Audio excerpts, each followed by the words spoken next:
The morning of June 6, 1944, brought a sound to the Normandy coast that German artillery officer Hauptmann Werner Pluskat had been trained to dismiss.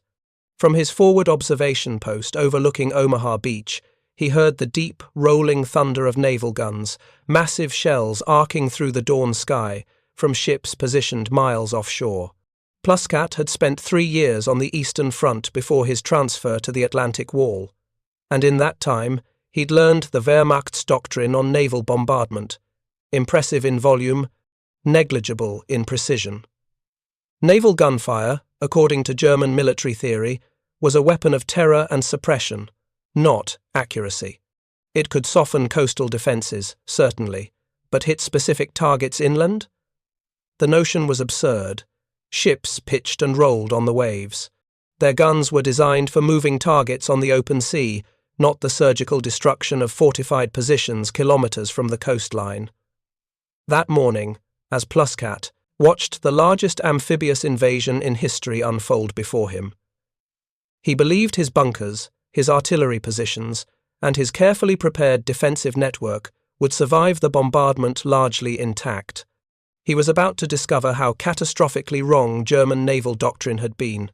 If you're enjoying this deep dive into the story, hit the subscribe button and let us know in the comments from where in the world you are watching from today.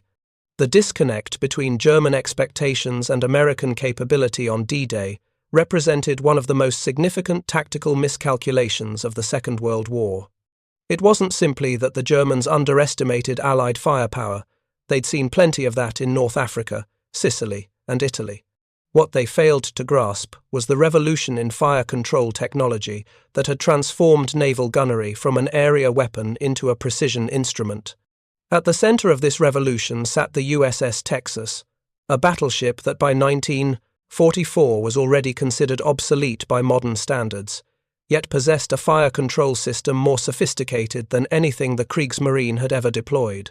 The USS Texas was a New York-class battleship commissioned in 1914 during the Dreadnought era.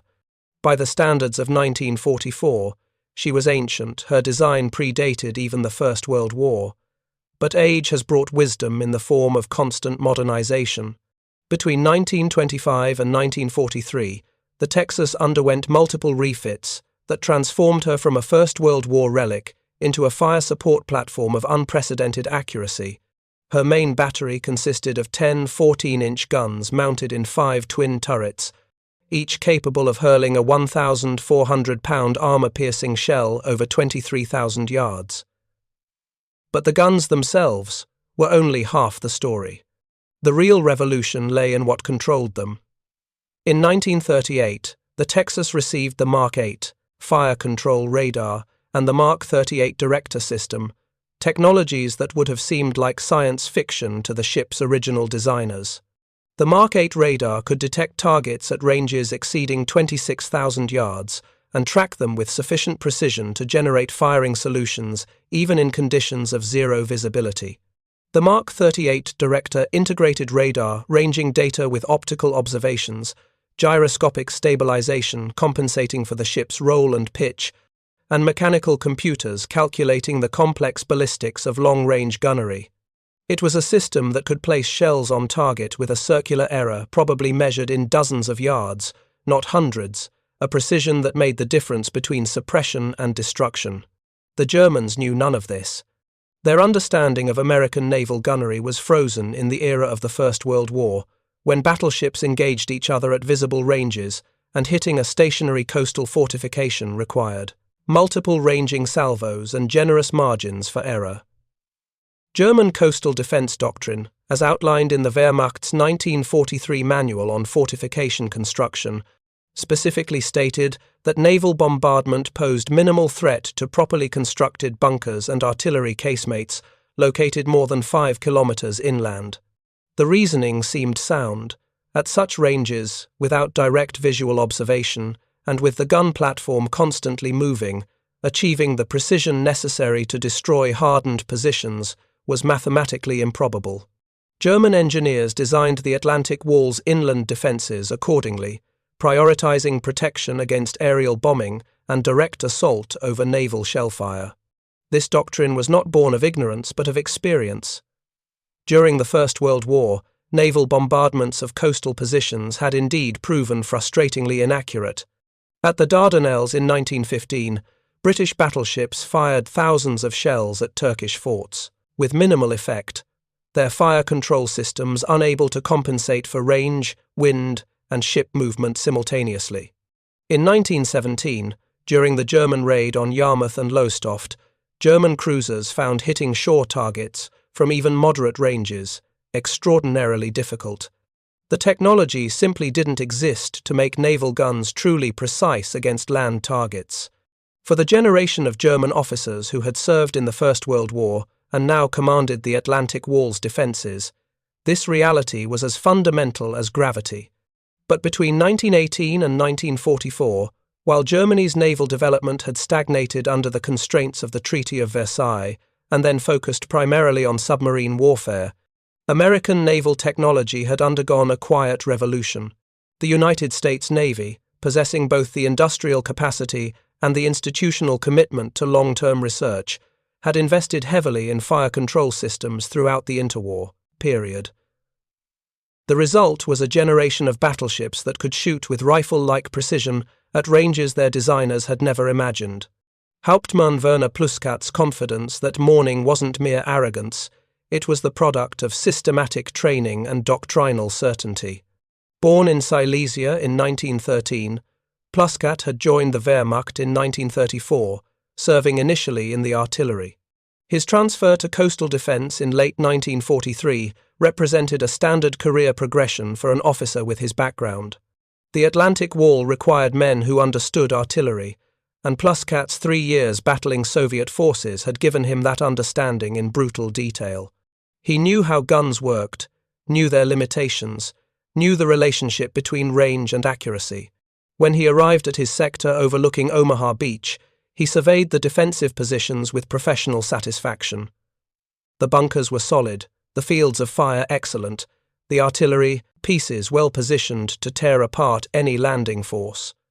And crucially, the main defensive positions lay far enough inland that naval gunfire would struggle to touch them.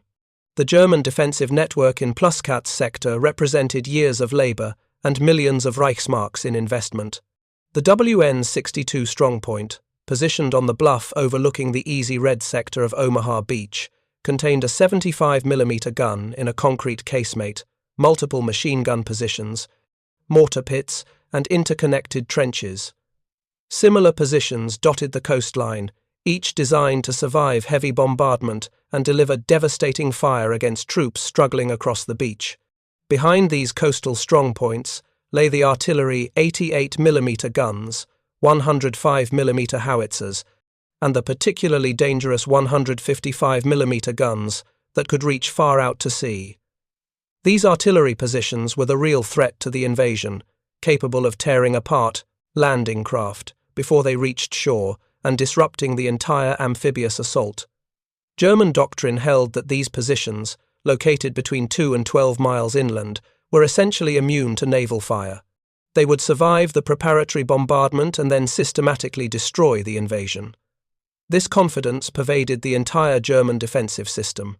Field Marshal Erwin Rommel, commanding Army Group B responsible for the Atlantic Wall's northern sector, had inspected the Normandy defences repeatedly in the spring of 1944.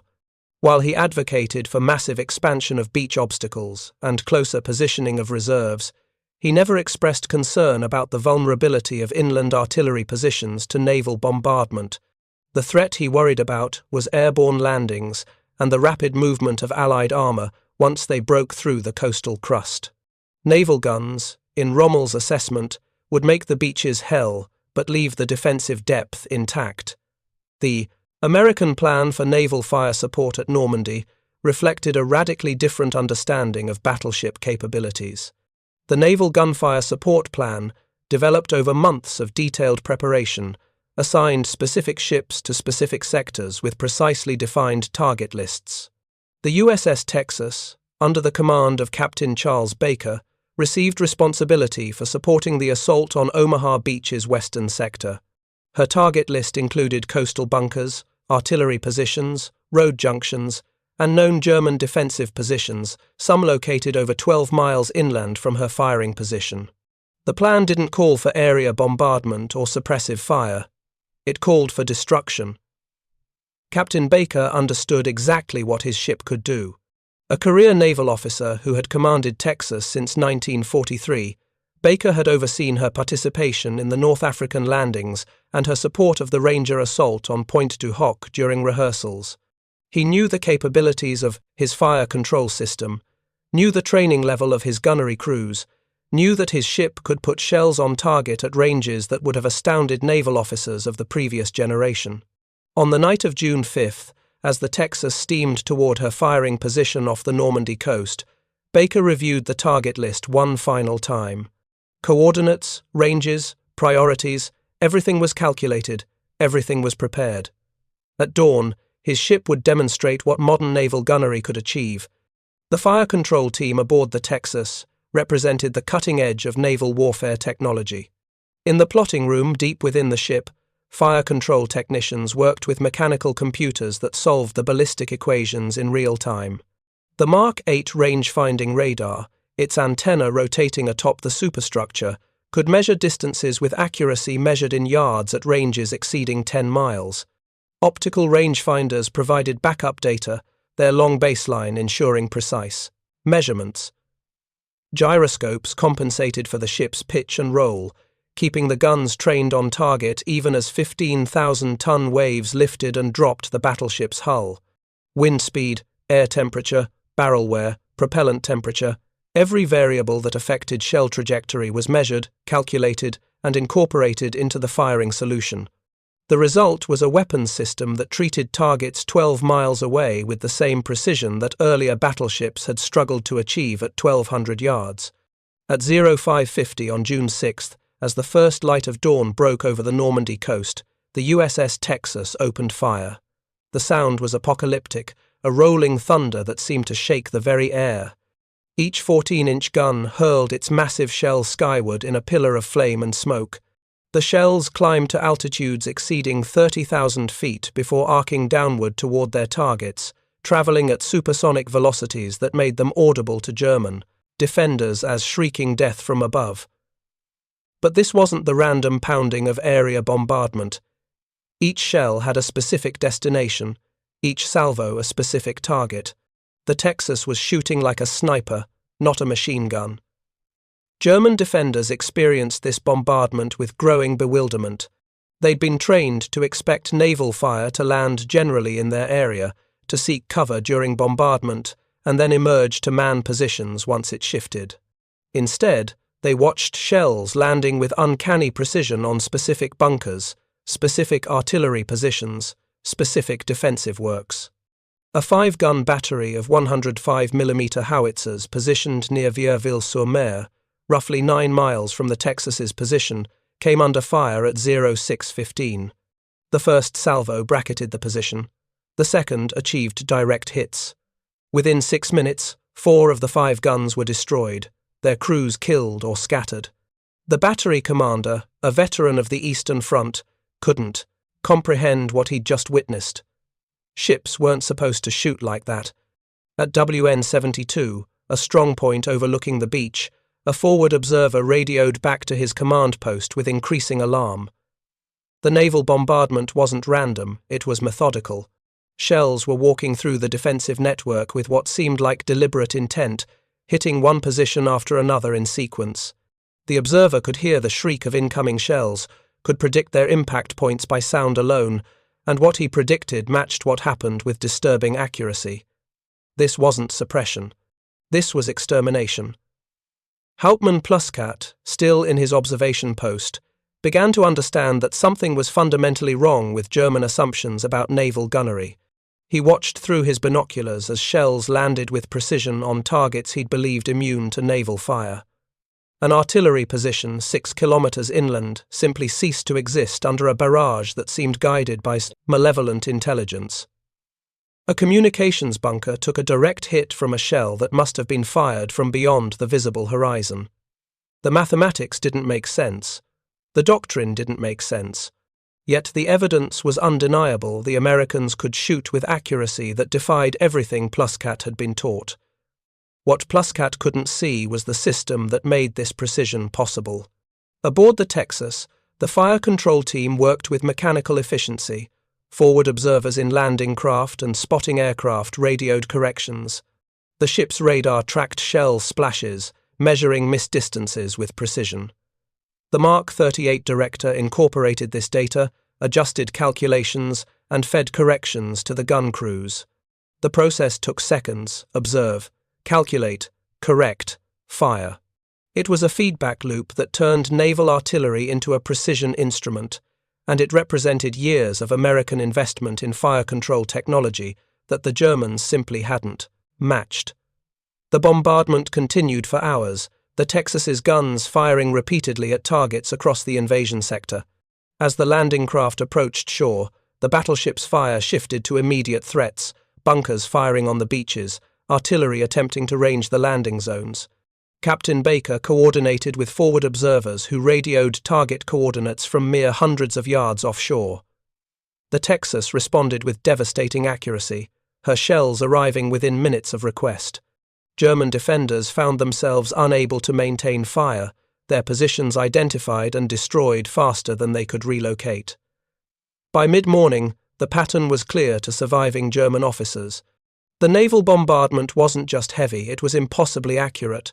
Positions that doctrine said were safe from naval fire had been systematically destroyed.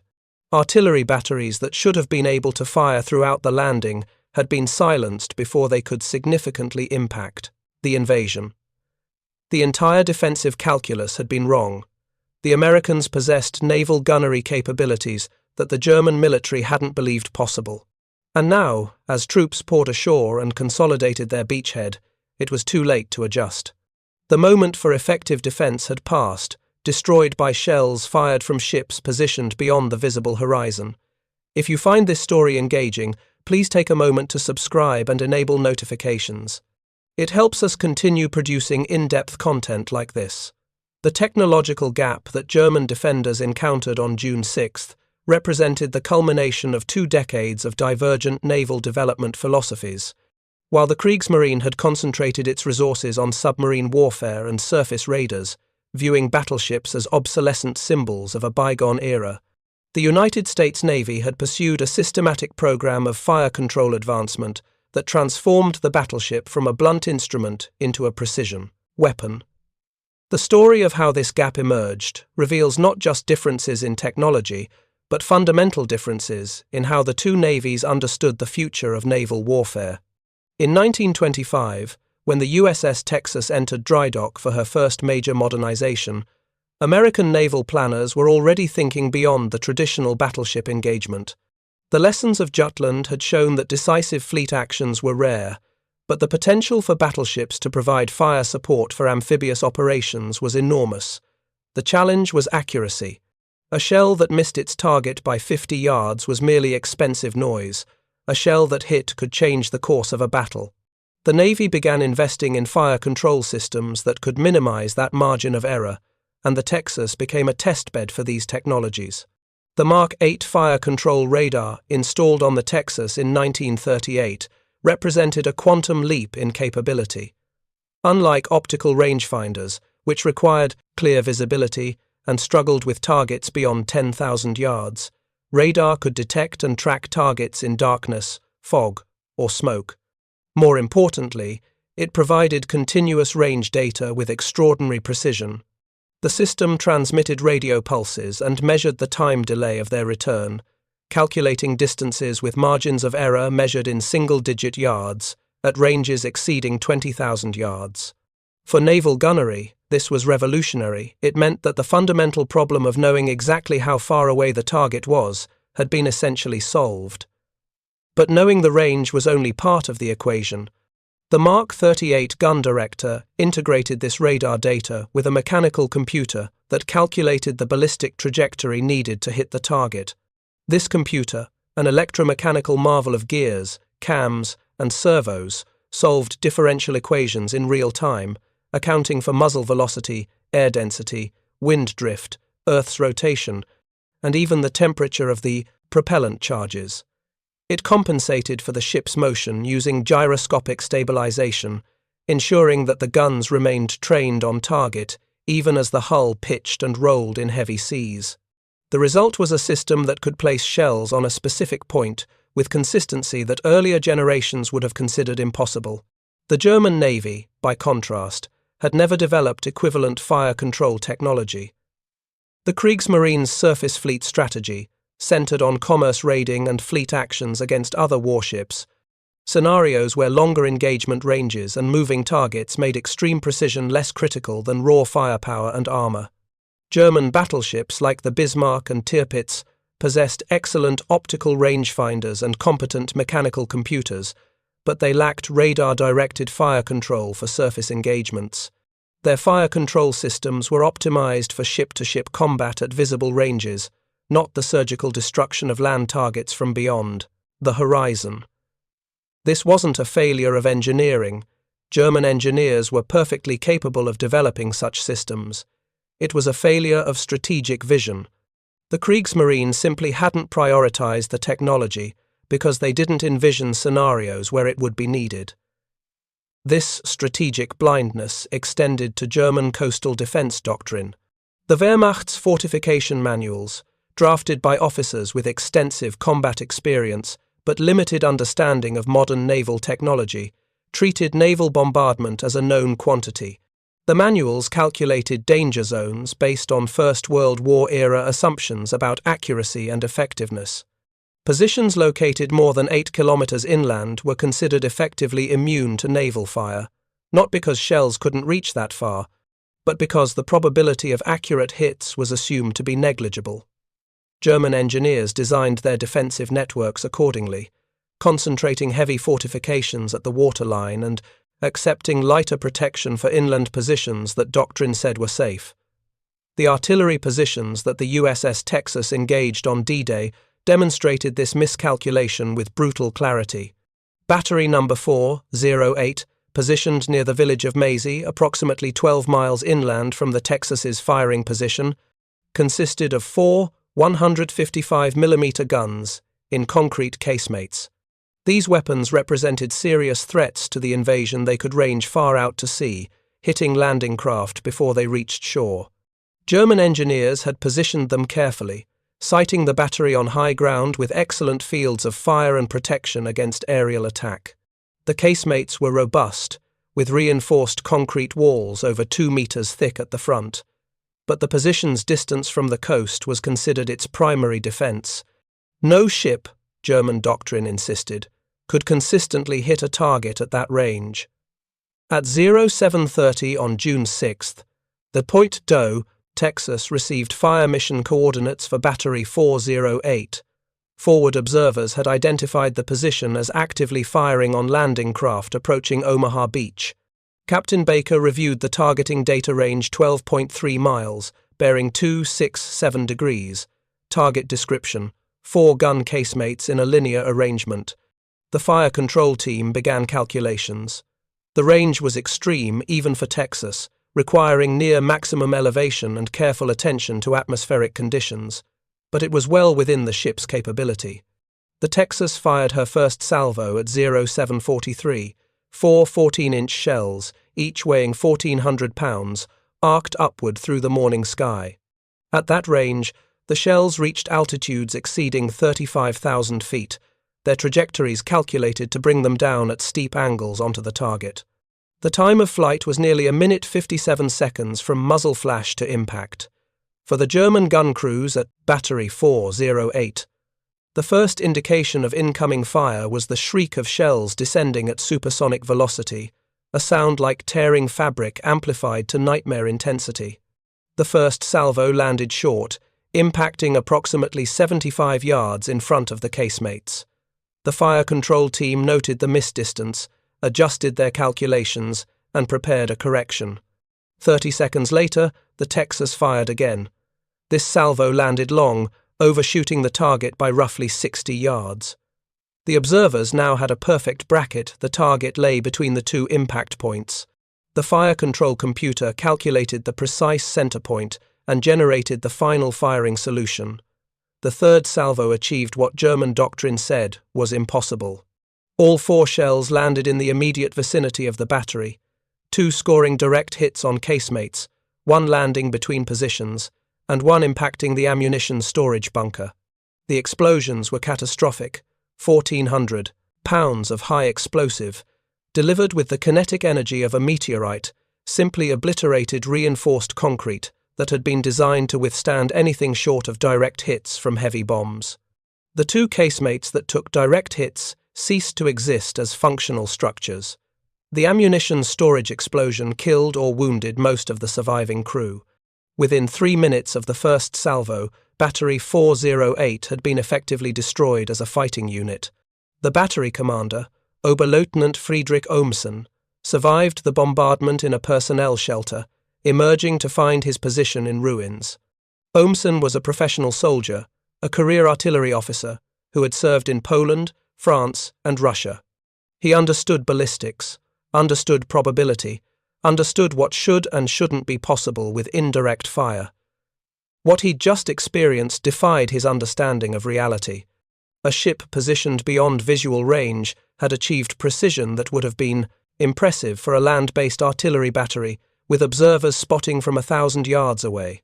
The ship had fired blind, over the horizon, compensating for distance, elevation, and movement, and had destroyed his position with just 3 salvos. The implications were staggering.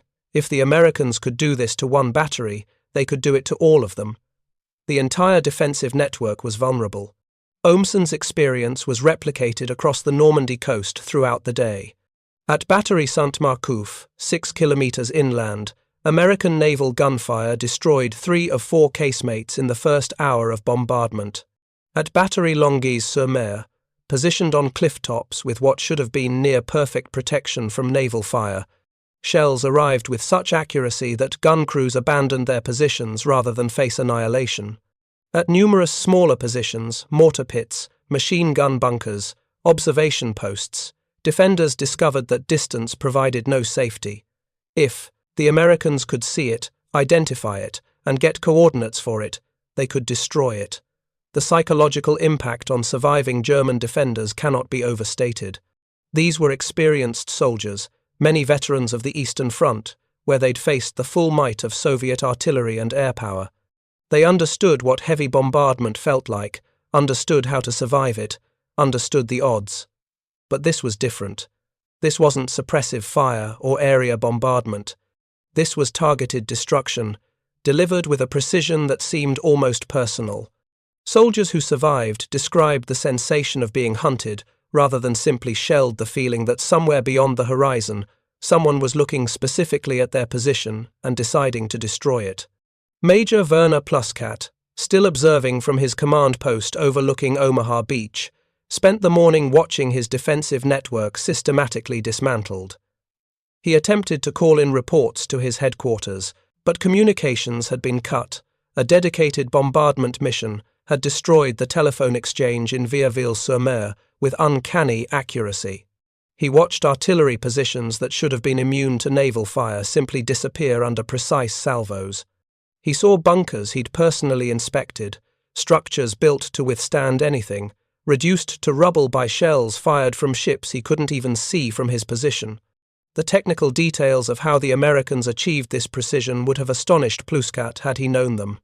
Aboard the Texas, the fire control team worked with systematic efficiency, coordinating multiple data streams.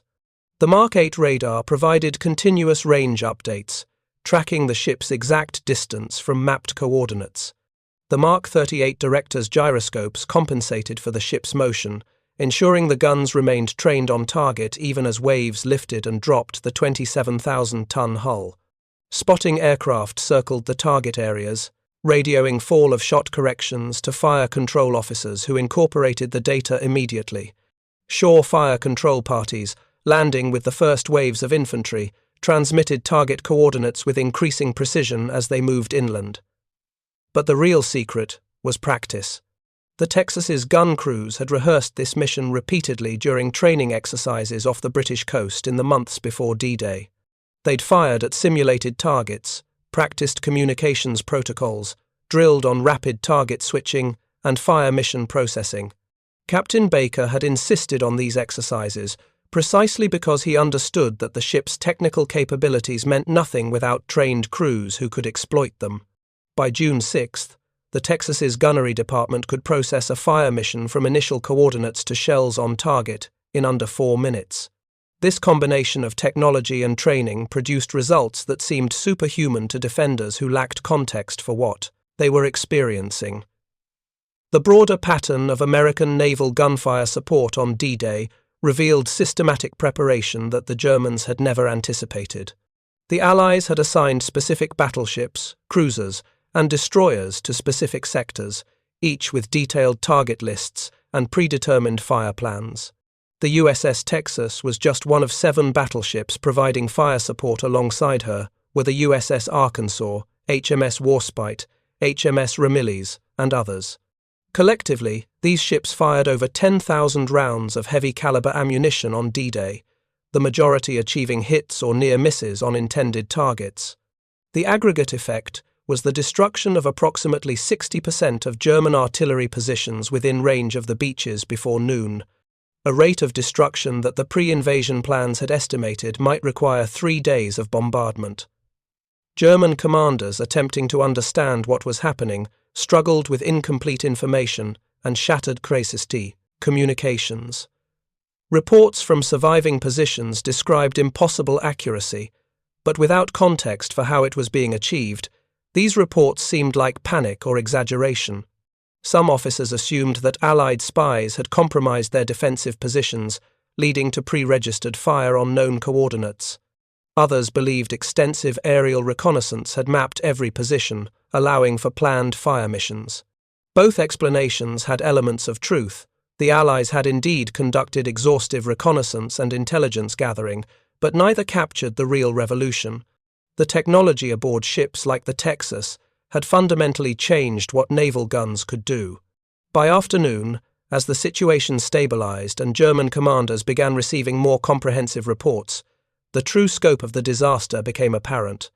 General Lieutenant Dietrich Kreis, commanding the 352nd Infantry Division responsible for Omaha Beach, received status reports from his artillery regiment that painted a grim picture.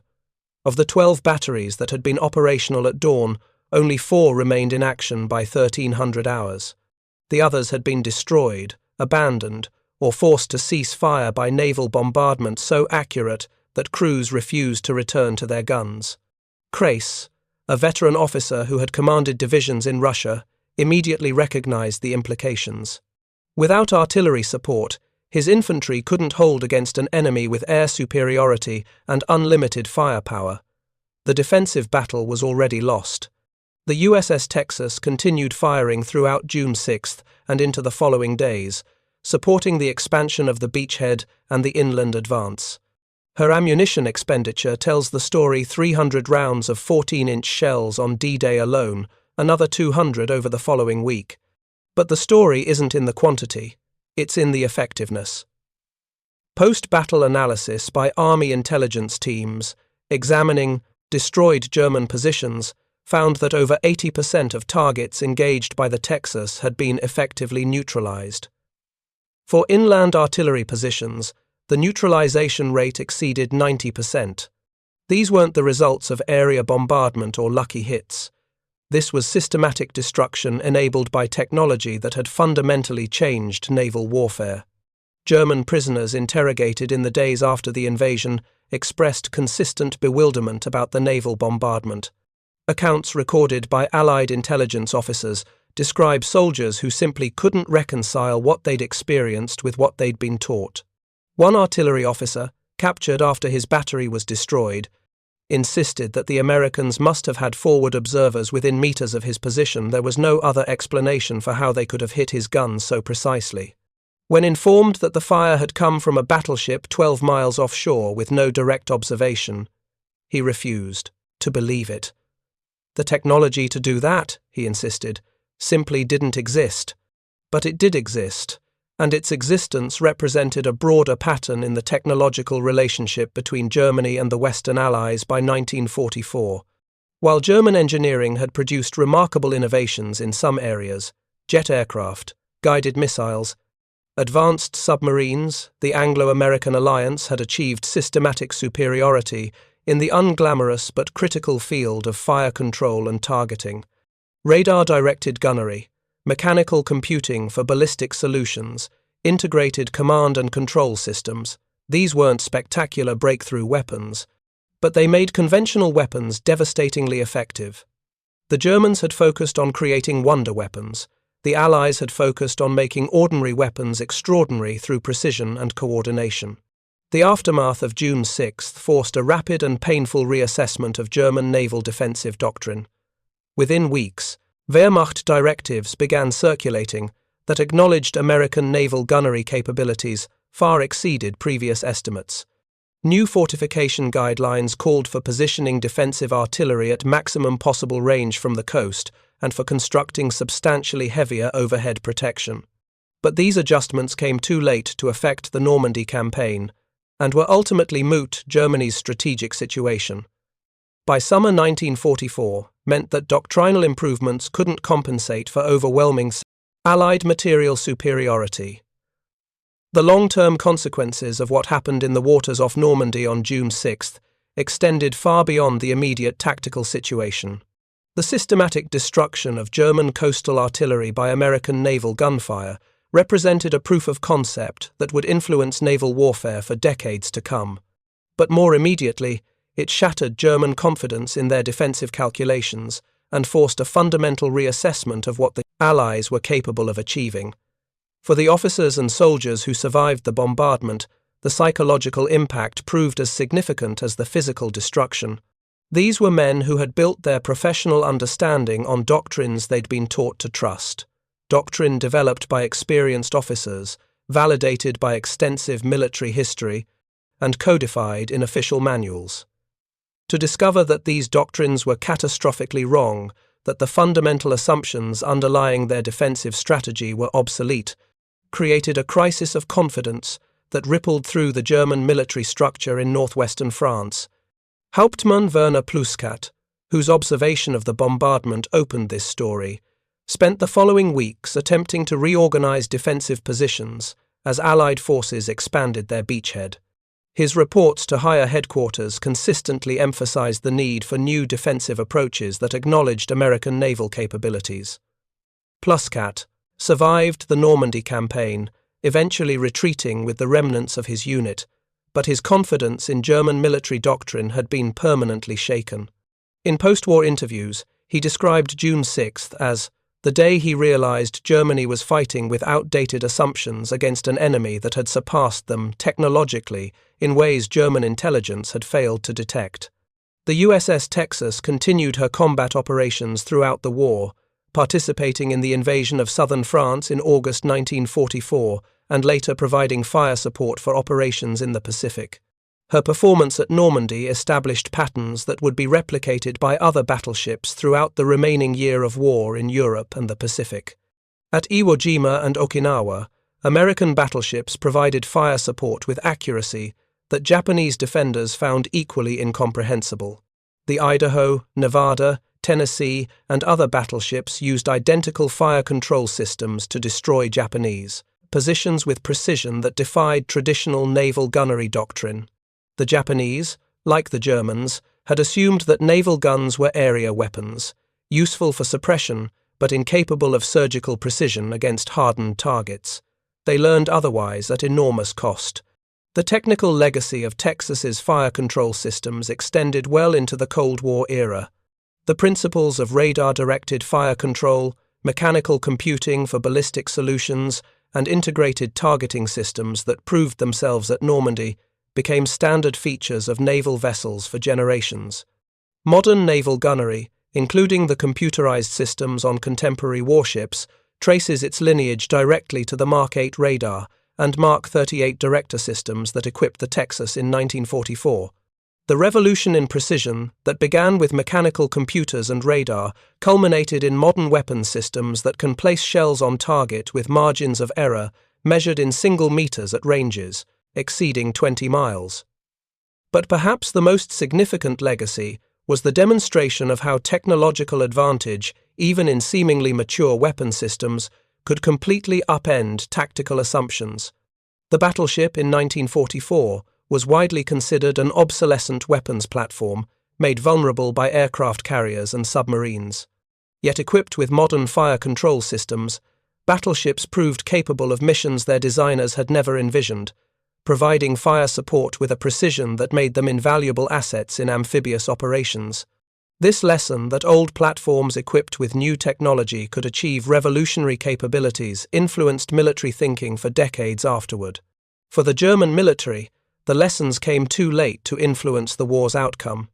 By the time German intelligence had fully documented and understood American naval gunnery capabilities, Germany's strategic position had deteriorated beyond recovery.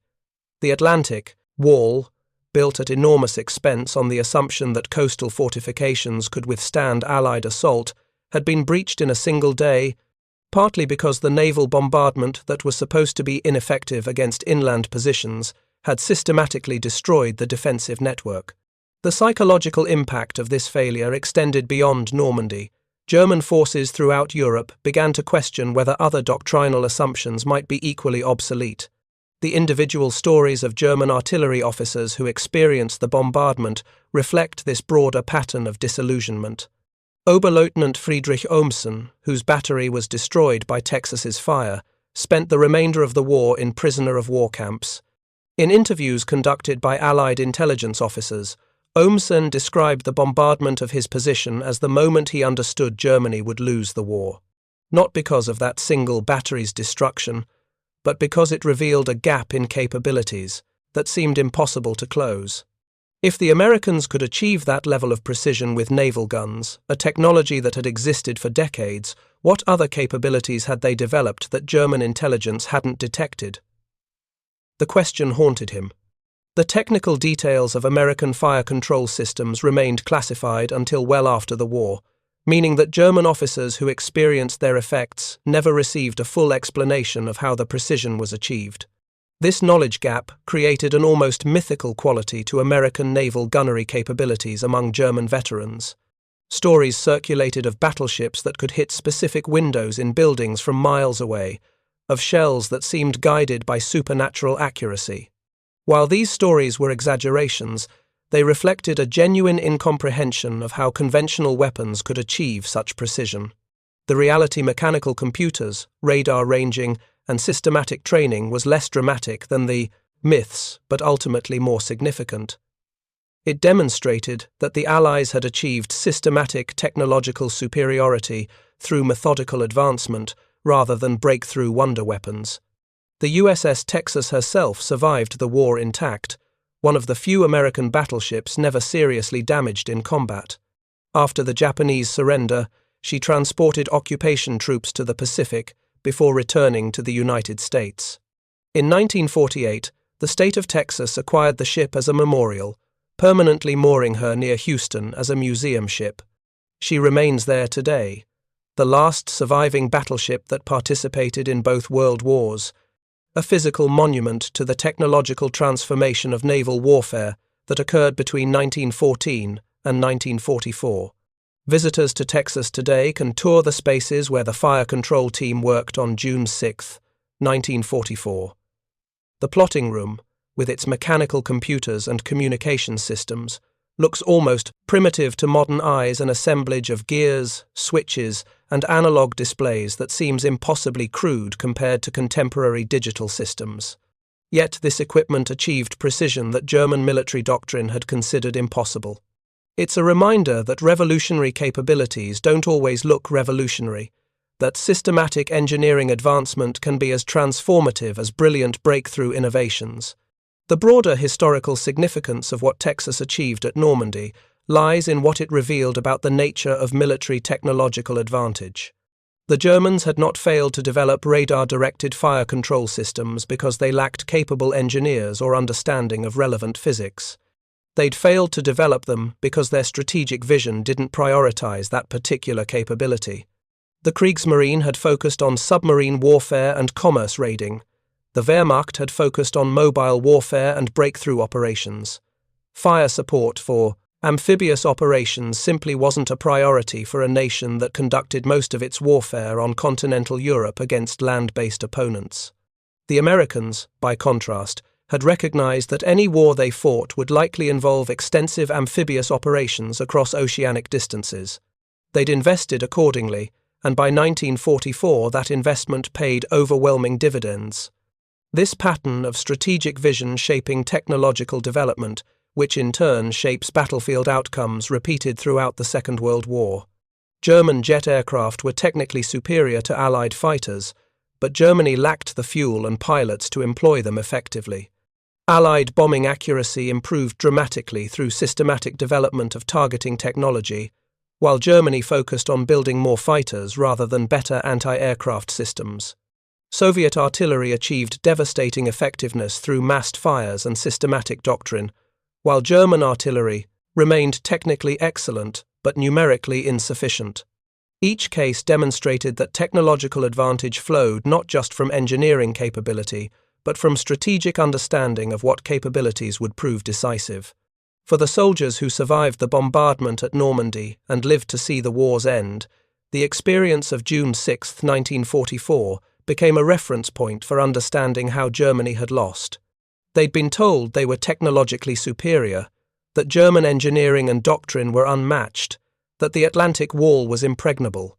Then, in a single morning, they'd watched ships systematically destroy positions that doctrine insisted were safe, using precision that shouldn't have been possible. If they'd been wrong about that, what else had they been wrong about? The question underlay much of the painful reassessment that occurred in post-war Germany as veterans and military historians attempted to understand how a nation with Germany's military traditions and technological capabilities had suffered such comprehensive defeat. The cold mathematics of the bombardment tell part of the story. The USS Texas fired approximately 300 rounds of 14-inch ammunition on June 6, achieving an estimated neutralization rate exceeding 80% against assigned targets. At roughly $4,000 per shell in 1944 dollars, approximately $65,000 in modern currency, the expenditure was substantial, but the return on investment was extraordinary. Each destroyed German artillery position represented hundreds of Allied lives saved. Each neutralized bunker meant fewer casualties on the beaches. The brutal calculus of warfare favored precision overwhelmingly, and the technological investment that made precision possible justified itself within hours of the invasion's commencement. But beyond the mathematics and the technical details, the story of the Texas at Normandy illustrates a fundamental truth about warfare. Assumptions kill. The German defensive doctrine that dismissed naval gunnery as an area weapon incapable of precision against inland targets wasn't stupid or illogical. It was based on decades of experience and perfectly valid for the technology of 1918. But technology had changed, doctrine hadn't, and the gap between assumption and reality cost Germany its Atlantic Wall, cost the defenders their artillery support, and ultimately cost them any chance of defeating the invasion at the waterline. For the Allied forces landing on Omaha Beach, the naval gunfire support was the difference between disaster and success. The initial assault waves suffered horrific casualties, struggling across open beaches against German defenders who had survived the preliminary bombardment. But as the Texas and other ships shifted fire to directly support the landing forces, destroying positions that were firing on the beaches, the balance began to shift. By afternoon, as German artillery that should have been devastating the invasion had been systematically neutralized, Allied forces could consolidate their beachhead and begin the advance inland. Without the precision fire support that destroyed the German artillery network, that consolidation would have been far more costly, perhaps impossible. The technological advantage that the USS Texas represented radar-directed fire control, enabling precision at extreme range, exemplified the Allied approach to warfare by 1944. Rather than seeking battlefield victory through individual superiority or tactical brilliance, the Allies constructed systematic advantages through technology, logistics, and industrial capacity. A German soldier might be individually more experienced than his American counterpart, but the American had air support, artillery support, and naval gunfire support that German doctrine hadn't anticipated and German forces couldn't match. The result was a form of warfare where tactical skill mattered less than systematic superiority, where individual courage couldn't overcome material disadvantage. This remains perhaps the most uncomfortable lesson of Normandy for military historians studying the campaign. German defenders fought with determination and skill. Their tactical doctrine was sound for the situation they'd expected to face. Their fortifications were well constructed and well positioned. They did everything their training and doctrine said they should do, and they were systematically destroyed by weapons firing from beyond the horizon with precision their doctrine said was impossible. Courage, training, and preparation couldn't compensate for fighting with obsolete assumptions against an enemy who had surpassed them technologically in fundamental ways. The USS Texas's performance on June 6, 1944, stands as a monument to this principle. She was an old ship by the standards of that war, her basic design dating to before the First World War. But equipped with modern fire control systems and crewed by sailors who understood their capabilities, she achieved battlefield effects that would have seemed like science fiction to the naval officers who'd designed her 30 years earlier. She proved that assumptions about what was possible could become obsolete faster than the platforms themselves, that systematic technological advancement could make old weapons new again, and that the side that understood this principle held decisive advantages over opponents who relied on doctrinal assumptions that hadn't kept pace with technological reality. Thank you for watching. For more detailed historical breakdowns, check out the other videos on your screen now, and don't forget to subscribe.